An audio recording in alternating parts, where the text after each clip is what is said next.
오늘은 예레미야 24장과 25장을 우리가 살펴볼 것입니다.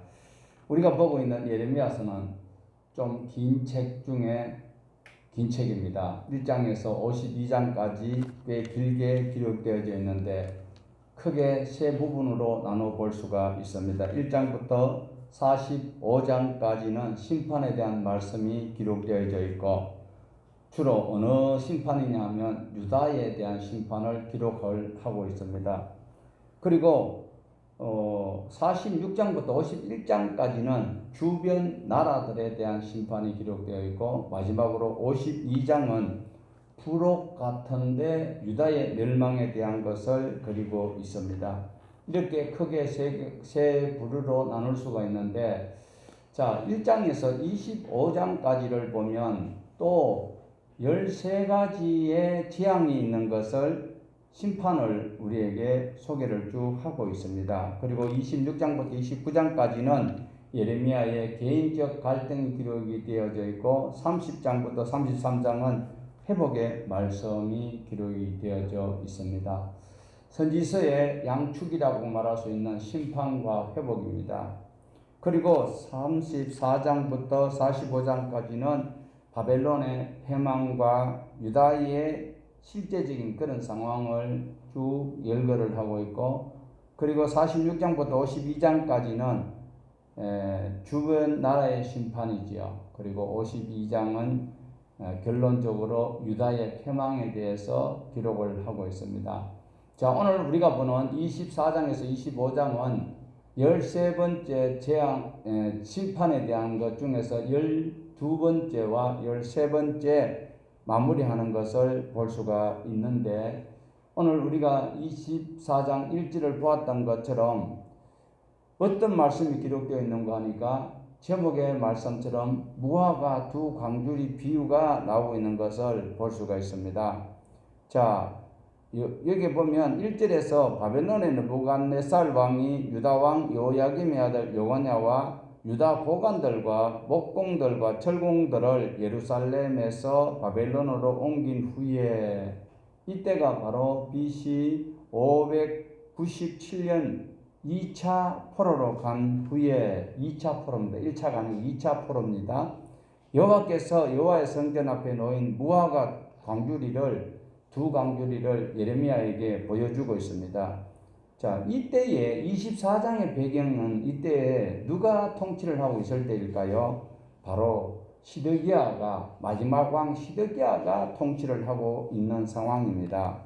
여기 요야김의 아들 여고냐라고 나오는데, 여고냐, 고니야, 요야긴, 이것이 똑같은 이름이다라는 것을 꼭 기억을 하셔야 됩니다. 왜 그런가 하면 요야긴은 왕의 왕명입니다. 왕명.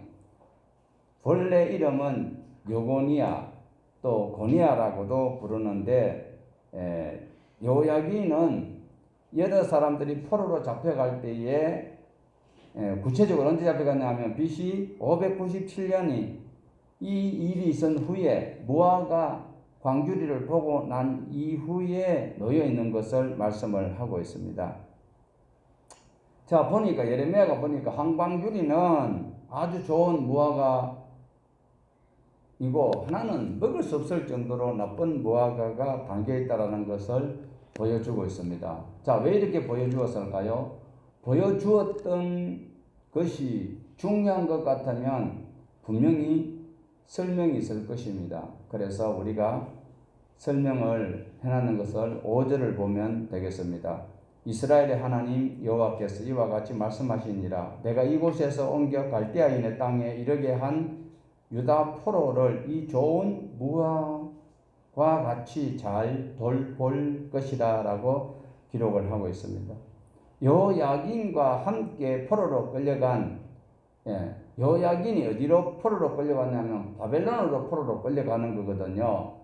그때 끌려간 여호야긴과 함께 포로로 끌려간 그 목공과 철공과 여러 사람들이 좋은 무화과와 같은 취급을 해 주신다라는 것을 말씀하고 있습니다. 자, 그러면서 하나님이 그들을 잘 보호하시겠다, 이해가 안 되죠. 우리 입장에서는 바벨론으로 포로로 안 끌려가는 것이 하나님의 은혜인데 하나님께서 좋은 무화과는 바벨론으로 포로로 끌려가는 그들을 잘 돌보시겠다라고 말씀하고 있습니다. 하나님께서 부르시면 아멘하고 가야 돼요. 내 생각과 내 지식과 내 모든 고정관념 가지고 신앙생활하면 고생이 늘 있습니다. 자, 6절을 우리 같이 한번 보십시다. 6절을 내가 그들을 돌보아 좋게 하여 다시 이 땅으로 인도하여 세우고 헐지 아니하며 심고 뽑지 아니하겠고. 자, 이렇게 말씀하시는데 헐지 않고 뽑지 않겠대요. 헐어버리지 않고 파멸하지 않고 무너뜨리지 않겠다라고 하나님이 말씀하십니다. 이 말씀이 그런가 보다라고 여기고 있지만 예레미야의 원래 이름의 뜻이 여호와께서 세우시겠다라는 뜻도 있지만 우리가 처음 시작할 때에 소개를 했습니다. 1장 10절에 보면은요, 예레미야의 이름의 뜻이 나와 있습니다. 예레미야를 통해서 하나님께서 하실 그 일은 무엇인가 하면 보라 오늘날 내가 너를 여러 나라 여러 왕국 위에 세워 내가 그것을 뽑고 파괴하고 파멸하고 넘어뜨리고 건설하고 심게 하였느니라 하시니라. 자, 네 가지로 표현하는데 뽑고 파괴하고 파멸하고 넘어뜨리겠다.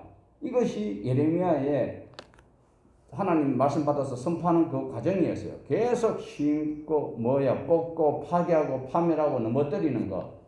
심판에 대한 경고를 하고 계시던 하나님께서 다시 그 이름을 어떻게 하겠다고요? 이제는 심고 세우겠다라고 말씀을 하고 있습니다. 예레미야의 경고가 하나님 주시는 말씀을 백성들에게 전달하였을 때에 말씀을 듣지 않았을 때는 뽑고 파괴하고 파멸시키고 넘어뜨리는데 지금 무화과 좋은 무화과로 취급되고 있는 이 포로로 끌려가는 이 사람들에게는 좋은 무화과 같이 취급하여서 그들을 어떻게 하겠다고요? 다시 세우고 그리고 뽑지 아니하고 어떻게 예루살렘으로 다시 돌아오도록 하시겠다라는 회복의 말씀이 여기에 있다라는 겁니다. 그동안 예레미야가 선포하는 말씀은 그저 뽑고 파멸하고 파괴하고 넘어뜨리는 메시지였는데 지금은 그러하지 않는 메시지를 주시고 있습니다. 하나님은 때리시고 항상 삼해시는 하나님. 계속 버티기면 지옥으로 가는 수밖에 없겠죠.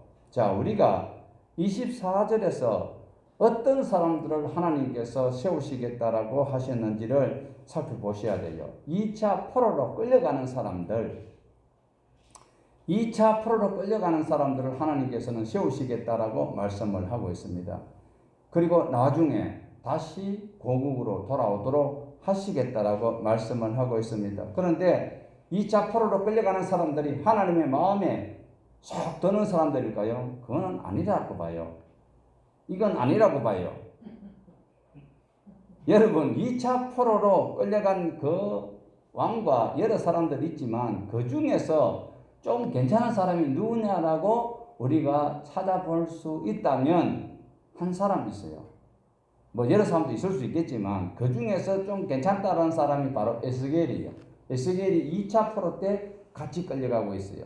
에스겔은 바벨론에 가서 하나님의 말씀을 그대로 전달하는 사역을 감당했기 때문에 그러나 그 같이 끌려갔던 고관들이나 목공이나 철공들이나 이 사람들은 정말로 좋은 무화과라고 볼 수 있을까? 그런데 하나님께서는 좋은 무화과 담아놓는 그 선별된 곳에 두겠고 그들을 이끌고 보호하시고 그 다음에 거기서 잘 양육하여서 다시 고국으로 돌아오도록 하시겠다는 거예요. 누가요? 나를 지으신 여호와 하나님 마음이에요.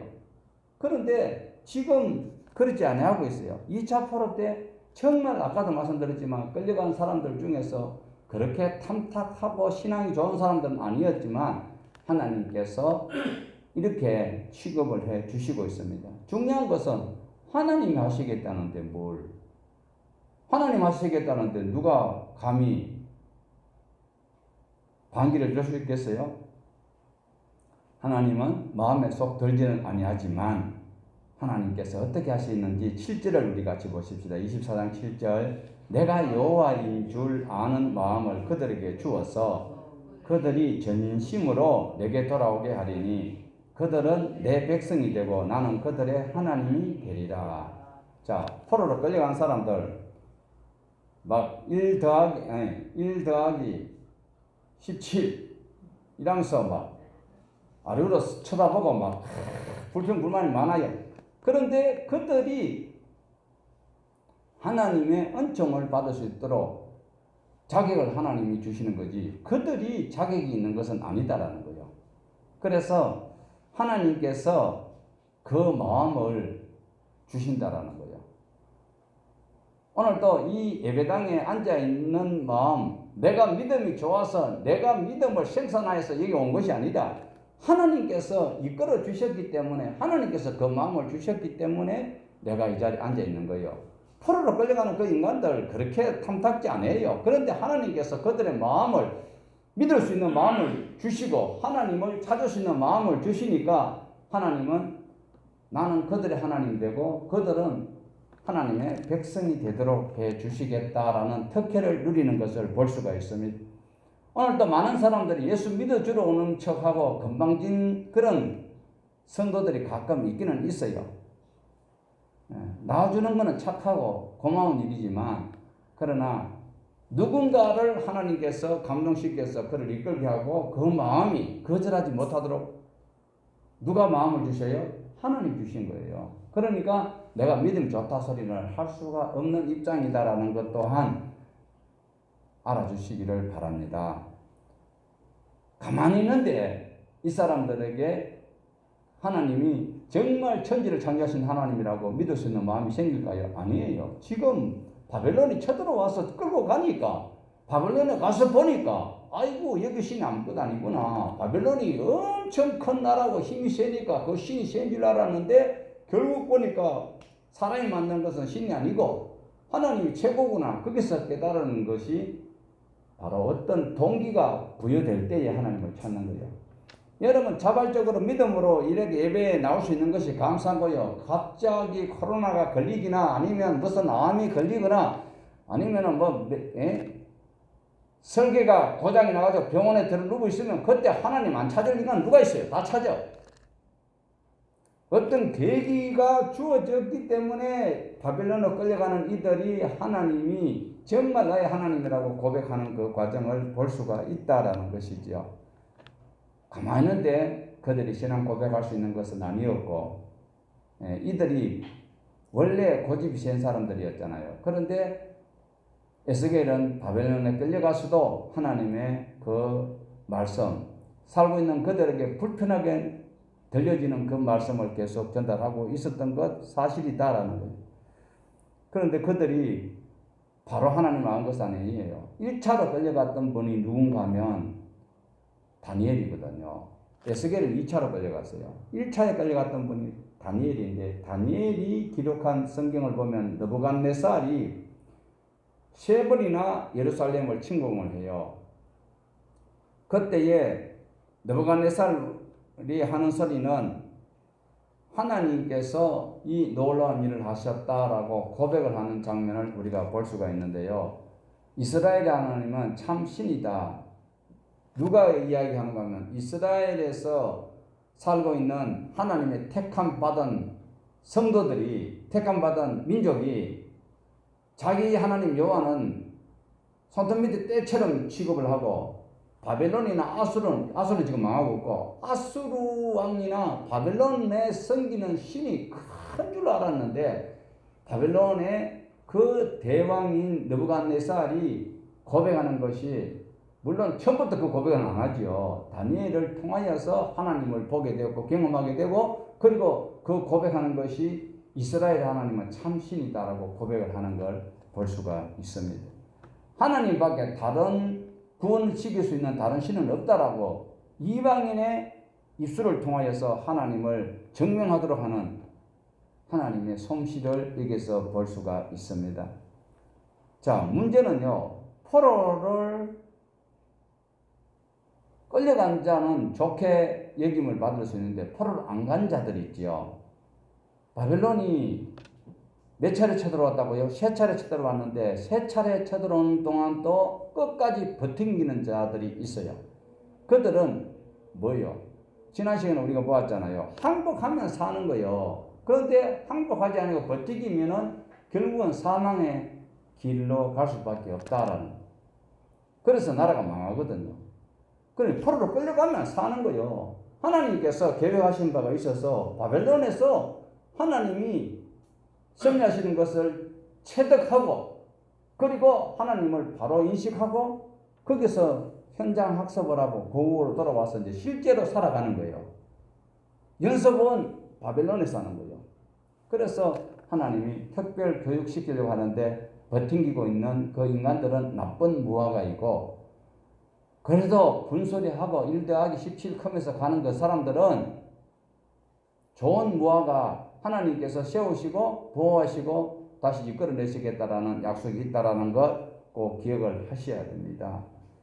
안타까운 것은 시드기야 왕과 그 남은 사람들은 항복을 안 해요. 예레미야가 하나님 말씀을 전달하는데 자기가 듣고 싶어하는 거짓말하는 거짓 선지자들의 말은 잘 들으면서도 예레미야의 말은 귓등으로 듣고 있다라는 것을 볼 수가 있습니다.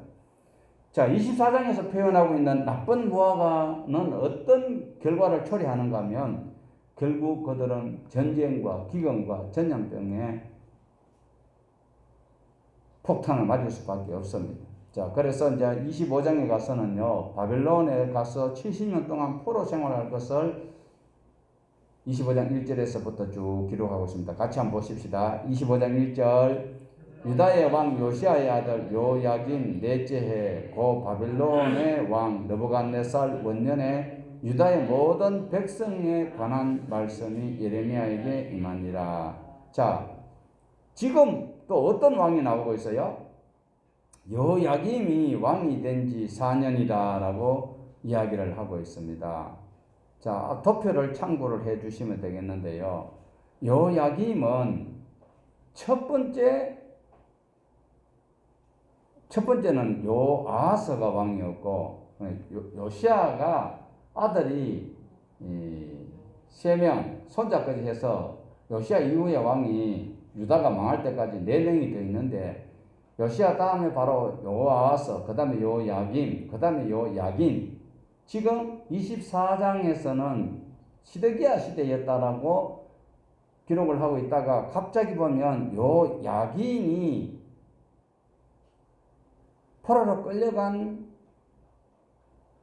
것으로 바로 연결이 돼야 되는데 24장에서는 요야긴, 25장에서는 자기 아버지인 요야김을 기록을 하고 있다라는 것을 볼 수가 있습니다. 자, 여기서 이제 왜 이렇게 쓰고 있는지 그 배경을 조금 본다면은요, 24장은 BC 597년경이고 25장은 BC 606년에서 605년경 하나님께서 예레미야에게 주신 말씀이다라는 거예요. 자, 그러면 성경만 보아서 우리가 남에게 복음을 전가할 수 있겠느냐? 아닙니다. 지금부터 약 주전 2600년, 주전이 아니고 2600년 전에 중건동 지역에 어떤 사실적 역사가 있었는가, 세계사가 아주 중요한 일들을 기록을 하고 있는 것을 우리가 보아야 돼요. 자, 살짝 150년 전으로 우리가 올라간다면 BC 1740년경에 아시아라는 나라가 아주 세력을 강하게 키우고 있습니다. 이때 아시리아가 주전 700년 되었을 때 주변 나라 대부분을 다 점령을 했어요. 이때는 바벨론보다도 더 큽니다. 근데 바벨론이 아수르의 속국이었는데 625년에 바벨론이 독립을 선포를 하고 있어요. 그래서 625년부터 이제 바벨론과 아시리아가 전쟁을 계속 치르고 있습니다. 그래서 612년에 바벨론이 아시리아의 주요 도시들을 다 점령하고 있습니다. 그래서 609년에는 갈기미스 전투에서 그 지역을 점령을 하고 말아요. 이때에 이제 아수르와 이집트가 사이가 좋았어요. 왜? 원래 사이가 좋아서 좋은 것이 아니라 바벨론을 견제하기 위해서 서로 협력하고 있었는데 애굽이 이제 힘을 더 보태서 바벨론을 완전히 힘을 못 쓰도록 하려고 갈비미스 전투에서 한 방 붙었는데 애굽이 힘이 빠졌어요. 그러면서 이제 내려가는 거예요. 고국으로 돌아가는 거예요. 누가요? 애굽이 내려가면서 요 아하스를 포로로 잡아 끌고 가고 세워놨던 왕이 요 야김입니다. 그러니까 요 아하스가 애굽에 끌려가는 그 장면이 이제 여기서 연출이 되고, 그리고 다시 이집트와 바벨론이 계속 또한 전쟁을 벌이고 있습니다. 그러다가 이제 바벨론이 화가 나서 이집트를 치러 내려가면서 어디까지 가는가 하면 유다까지 내려가요. 유다까지 내려갔다가 이제는 어떻게 하는가 하면 요야긴을 포로로 잡아가고 시드기야를 왕으로 세워놓고 가는 그 장면이 바로 25장에 기록이 되어져 있다라는 것. 뭐 설명이 좀 이해가 되시는지 모르겠어요. 그냥 앉아 있으면 뭐가 BC가 어떻고 뭐 빙시가 뭐겠다고 그렇게 하면 안 되고 귀담아 잘 들으셔야 이해가 될 수 있을 것 같습니다. 오늘 25장에서는 요야김 넷째 해 이때도 하나님 말씀을 전하는데 예레미야가 언제부터 전했는가 하면요. 제일 못된 왕이 므낫세예요. 므낫세의 아들이 아몬인데 아몬의 아들 요시야 왕 13년 때부터 예레미야가 말씀을 전달하고 있습니다. 그러니까 요야김의 4년까지라면 약 23년간 예레미야가 지금 말씀을 전해오고 있어요. 그러니까 예레미야 총 사역이 40년인데 24년 동안 하나님의 말씀을 전파하였는데도 들었다 안 들었다? 안 들었다. 그럼 앞으로 40년, 약 40년 더 전파를 할 것인데 앞으로도 들을 것이냐? 여러분에게 묻는 거요. 끝까지 예수 믿을 거요? 끝까지? 지금 어려움이 막 있을 건데 지금 차별금지법하고 이래가지고 이제는 난리 날 건데도 예수 믿을 거요? 독한 사람들이네. 자, 25장 5절 보십시다. 그가 이르시기를 너희는 각자의 악한 길과 악행을 버리고 돌아오라. 그리하면 나 여호와가 너희 조상들에게 영원부터 영원까지 준 그 땅에 살리라. 자, 이 소리는 뭐냐면 너희들 바벨론으로 포로로 갔다가 그 가면 조무화관을 하나님이 관리하고 심는다 그랬잖아요. 냉장고도 제일 비싼 거 어떤 게 제일 좋은지 모르겠어. 하여튼 거기서 관리를 잘 하시고 거기서 다시 고국으로 돌아오도록 해주시겠다라고 하시는데 이때 이 말씀을 누가 전달해요? 예레미야가 전달하는데 20년 동안 계속 앞으로 이렇게 이제 전달할 거예요. 그런데 듣느냐는 거예요. 안 듣지요. 여기서 길과 악행을 버리고 돌아오라 할 때에 행위를 바르게 하라. 이 말씀이 오늘날 교회에서 잘 없어요.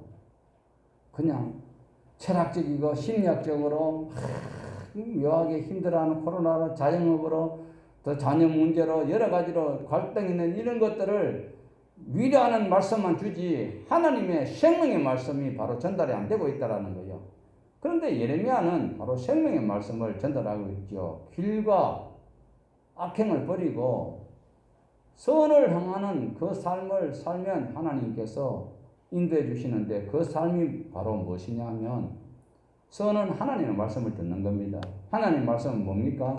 바벨론이 예루살렘 성을 점령하지 아니하는 것이 하나님의 뜻이 아니고 예루살렘에 있는 사람들을 잡아다가 바벨론에 가서 훈련시키는 것이 하나님의 목적인데 그것을 안 듣는 것이 어떻게 선이 될 수 있어요? 길과 행위를 바르게 하는 것은 바로 하나님의 말씀을 순종하는 거예요. 지금 예레미야가 전달하고 있는 이때로부터 길과 행위를 바르게 하는 그 방법은 그 조건은 어디 있느냐 하면 바로 시내산 언약이에요. 800년 전에 시내산 하나님과 맺었던 그 언약이에요. 약속을 따라 사는 그것이 길과 행위를 바르게 하는 것이다. 믿습니까? 오늘 교회 왔기 때문에 나는 구원 얻었다. 아싸라디야. 그리고 마음대로 놀아도 될까요? 예레미야만 이 말씀을 외친 것 같으면 착각이라고 할 수 있겠지만 이미 100년 전에 미가 선지자와 이사야 선지자가 전했습니다. 그 전에 또한 스바냐와 하박국 선지자가 지금 예레미야가 같은 시대에 에스겔이 계속 전달하고 있는데 하나님의 뜻이 백성들에게 전달이 안 되고 있어요. 지금도 마찬가지입니다. 성경에까지는 하나님의 뜻이 그대로 임했어요. 이 성경에 있는 말씀이 성도들의 심령에 전달이 안 되고 있어요. 하나님의 뜻이 하늘에서 이루어진 것 같이 땅에서도 이루어주라고 뭐 행사하고 나면 뭐 주기도문으로 마치고 날리고 주문 외도시 외우고 있는데 주기도문은요 주문이 아닙니다. 그야말로 기도문이 돼야 되는 거예요. 참 선지자의 말을 안 들어요. 참 생명 말씀을 안 들어요. 안타깝지요. 그래서 하나님 말씀을 듣지 않는 그들은 어떻게 됐을까? 605년에서 606년에 어떤 일이 있는가? 요야김이 왕으로 있을 때에 바로 애굽에서 왕으로 시험 받았던 그가 바벨론이 쳐들어옴으로 말미암아 포로로 또 요야긴이 끌려가게 되는 것입니다. 자, 9절 보십시다. 9절. 보라, 내가 동쪽 모든 동족과 내 종 바벨론의 왕 느부갓네살을 불러다가 이 땅과 그 주민과 사방 모든 나라를 쳐서 멸할 그들의 놀램과 비웃음거리가 되게 하이며 땅으로 영원한 표어가 되게 할 것이라. 여호와의 말씀입니다. 자, 지금은 1차 바벨론 침략입니다. 1차 바벨론 침략은 606년에서 605년 사이에 끌려간 자들인데 이때 하나님 말씀이 예레미야에게 전해지고 있습니다. 하나님의 말씀을 따라 살았더라면 이런 일이 있을 수가 없습니다. 이어지는 말씀을 보면 이 전쟁으로 인해서 예루살렘의 유다 성읍에 흥겨워하는 소리를 들을 수가 없다고 말하고 있습니다. 기뻐하는 소리가 없습니다. 신랑 신부가 즐거운 노래소리를 낼 수가 없어요. 왜? 결혼할 틈이 없거든요. 그리고 전쟁 중에 결혼을 어떻게 해요? 그리고 요리를 하기 위한 맷돌, 요즘은 믹서기를 돌리고 뭐 이러하고 난리인데 그런 소리가 없다라는 거예요. 예. 먹을 것이 없는데 불빛이 비치면 적군들이 쳐들어오는데 불도 다 꺼야 되는 거예요. 그리고 11절에 뭐라고 합니까? 이 땅 폐가 되고 놀라운 일이 일어나는데 70년 동안 바벨론의 왕을 섬기게 될 것이다 라고 기록을 하고 있습니다. 이때로부터 606년부터 시작해서 70년 돌아오는 그 정확한 시기는 BC 536년입니다. BC 586년에 나라가 망하는데 돌아오는 그 시기는 BC 536년. 정말로 536년에 바벨론에 갔던 것들이 유다 땅으로 돌아오는가? 정말로 돌아옵니다. 예레미야가 하나님께서 주시는 말씀을 전가하는데 정말로 70년 후에 돌아오는가? 그 강대한 바벨론이 어떻게 할까? 정말로 536년에 하나님께서 좋은 무화과를 담아놨던 그 광주리를 보았던 것처럼 본국으로 돌아가도록 하고 마는 것입니다. 자, 그 역사를 보면요, 바벨론이 영원한 나라가 아니거든요. 바로 536년에 키루스라는 사람이 고레스 있죠, 고레스. 페르시아의 황제였던 고레스가 바벨론을 무찔러버리고 바로 돌아오도록 만드는 그것이 바로 언제 망하느냐? 538년에 망해요. 그리고 536년에 고국으로 돌아가도록 하고 있다라는 거예요. 그러니까 페르시아 황제 고레스가 칙령을 내리거든요. 유대인들이 고국으로 돌아오는데 그 시기가 바로 바벨론이 망하는 것이 538년이고 고레스가 칙령을 내리는 것이 536년인 거예요. 정확히 70년 만에 바벨론 포로에서 돌아오게 되고 있다라는 것입니다. 자, 12절 보십시다. 여호와의 말씀이니라. 70년이 끝나면, 몇 년이 끝나면요? 70년이 끝나면 내가 바빌론의 왕과 그의 나라와 갈대아인의 땅을 그 죄악으로 말미암아 벌하여 영원히 폐허가 되게 하되. 자, 70년이 끝나면 어디를 치신다고요? 바빌론을 치신대요.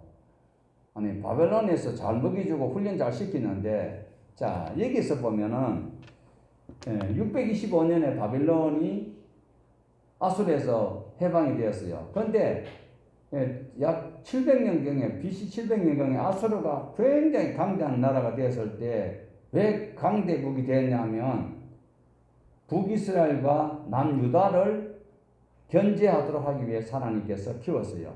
그런데 북이스라엘이 아수르에게 BC 721년에 망해요.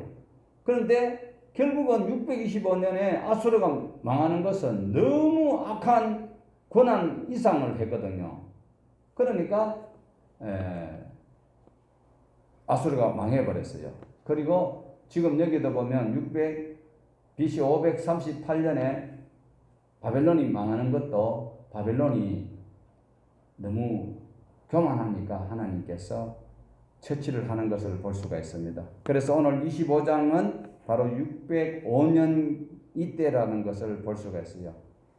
지금 이제 바벨론이 망했는 것을 지금 말하는 게 아니거든요. 25장은 바벨론이 칼을 들고 유다에 쳐들어와서 여야김이 다스릴 때 이 말씀이 선포되고 있다라는 것입니다.